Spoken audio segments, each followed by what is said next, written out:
And he looked at the altar and said, y'all want to have some fun like we did about a year ago when the man's leg grew out? He said, well, we're going to. And he laid his hands on his shoulder. Brother Garcia looked down and said, Brother Tommy, I could look down into that hole in his shoulder and see the bone. He said he started praying for it, and he said all of a sudden the bone started growing out. In about 4 inches, the flesh started growing around it. And he said, I sat there, it took only seconds, but to him, it was slow motion. And he watched it as it just grew out. And he says that he watched as the fingernails appeared all of a sudden. This man, his chin dropped down to about here. How he ate, I don't know. And even those people at Azusa told me they didn't know. But they started praying for him, and then you could hear bones popping, and his chin started coming back up. And with just in a few minutes, he was normal. And Lucille said he was really kind of attractive. She had come to Azusa Street. Sister Carney saw her come in with a bloody bandage over her ear. And she said you could see she was in tremendous pain. So she went up to her to minister to her, and she told her what had happened. She said she pulled it back. She said, Tommy, it looked like a raw piece of meat. There was nothing there, just a raw piece of meat.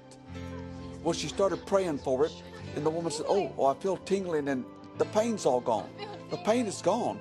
So she said she yanked it back and looked, and right before her eyes, that was her first creative miracle. She said, the ear, a brand new ear.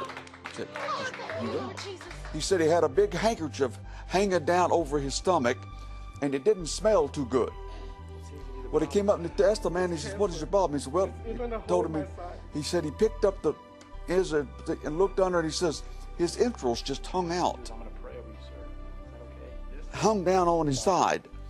And he said, so he put the flap back down and put his hand on it and started praying, and he could feel his hand going in. And all of a sudden he says there was nobody, so he just grabbed it and put it back up. There wasn't even a hole. It just closed up right in front of him. His entrails went back into his stomach, and it closed up. He got closer and he realized the man was blind, stone blind. So he had more compassion. Went up and says, what did you come here for? He says, well, the people are telling me people come in here and they get healed. He said, I want my eyes healed. Okay. He said, okay, let's pray. Let's pray. He prayed for the man. His eyes got healed. Even the stench of alcohol left. And later on, through the Midwest, he had great revivals with the Assemblies of God. Even my hometown. He established a church there. Had hurt his leg in a football game, and he had it in a cast. Well, when I was speaking, I had him come down and sit in a certain area. And I said, now you people up there, you pray. And I said, I mean you young people, as well as these older ones. You pray, and if God tells you to go, leads you to go pray for somebody, obey. Go down and pray for them. Well, this little girl got up, and she looked about 10, but she was 13. She walked down there and laid hands on this man, and all of a sudden he started jerking, and he went yelling, get the cast off. They busted this cast off, and he started dancing around the church. It took me a while to get him to get that little girl over to me. Everybody was going crazy. And I said, sweetheart, how old are you? She said, 13. I said, did you know you can do this anywhere, anytime? She looked puzzled. She said, anywhere, anytime? I said, yes.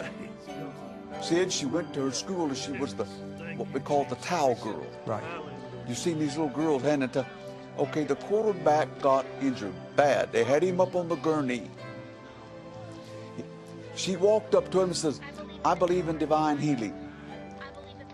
I believe if I pray for you, you will be supernaturally healed. Would you like for me to pray for you? She said he grunted out a yes. She laid hands on him and prayed for him. He got healed. He got up, and the next play, it was him out there playing.